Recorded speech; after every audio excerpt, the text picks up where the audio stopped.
নমস্কার, জিনিয়া রান্নাঘরে সবাইকে স্বাগত। আজকের আমি বানাবো বাঁধাকপি ঘন্ট। নিরামিষ হবে। এই যে বাঁধাকপি কেটে রেখেছি একদম ঝুড়ি করে, আর রেখেছি এখানে মাঝারি সাইজের 3টে আলু ছোটো ছোটো করে কাটা আছে, আর আছে একটা গোটা টমেটো কাটা আর কিছু কাঁচা লঙ্কা কুচি। এই যে কড়া গরম হয়ে গেছে, এবার আমি প্রথমেই দিয়ে দিচ্ছি 3 চামচ মতো সরষের তেল। তেলটা একটু গরম হোক, তারপর দেবো ফোড়ন।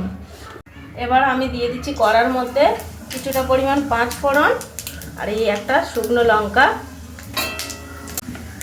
দিয়ে আলুগুলো আমি ভালো করে আগে ভেজে নেব।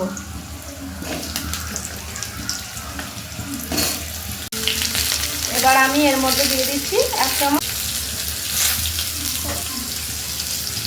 দিয়ে আমি আলুটাকে ভালো করে লাল লাল করে ভেজে নেব। আগে আলুগুলো আমার লাল লাল করে ভাজা হয়ে গেছে। এরপর আমি দিয়ে দেবো বাঁধাকপিগুলো। বাঁধাকপি কিন্তু আমি ভাবিয়ে যে জল ফেলে দিইনি, এমনিভাবেই দিচ্ছি। আর এতে এমনিতেও তরকারিটাই কোনো রকম জল ব্যবহার আস্তে এটা করতে থাকবো।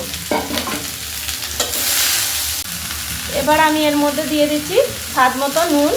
নুনটা দিলেই কিন্তু এর থেকে একটা জল বেরোবে, সেই জলেই কিন্তু এটা সেদ্ধ হবে। এরপর আমি দিয়ে দিচ্ছি টমেটো আর এই কাঁচা লঙ্কা কুচি।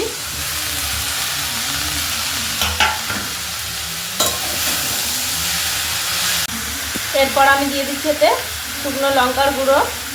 যে যেমন ঝাল খান আপনারা সেই পরিমাণে লঙ্কার গুঁড়োটা দেবেন। আমি একটু বেশি দিলাম, আমরা ঝাল ঝাল খেতে ভালোবাসি, নিরামিষ তরকারি যেহেতু।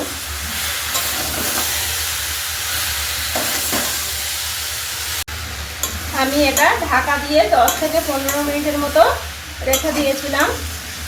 এটা নিরামিষ একটু ঝাল ঝাল মিষ্টি মিষ্টি হবে। এবার আমি এর মধ্যে দিয়ে দেবো কিছুটা পরিমাণ চিনি। এবারেই দিয়ে দিচ্ছি স্বাদ মতো, যে যেমন মিষ্টি খায় এরকম পরিমাণে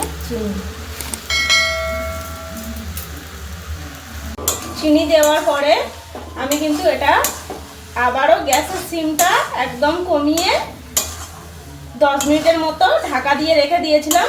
এবার দেখুন কালারটা কত সুন্দর হয়েছে আলুগুলো। এবার আমি একটু ঘেঁটে দেব। একদম বিনা জলে, জল ছাড়া আমার বাঁধাকপির ঘন্ট রেডি। একদম ড্রাই হয়ে গেছে, দেখেছেন কত সুন্দর কালারটা এসেছে। এবার আমি নামিয়ে নেব এটা। আর আমাদের এই রেসিপিটা যদি আপনাদের ভালো লেগে থাকে, জিনিয়া রান্নাঘর চ্যানেলটিকে সাবস্ক্রাইব করবেন, লাইক করবেন আর প্রচুর শেয়ার করবেন। আমাদের পাশে থাকবেন।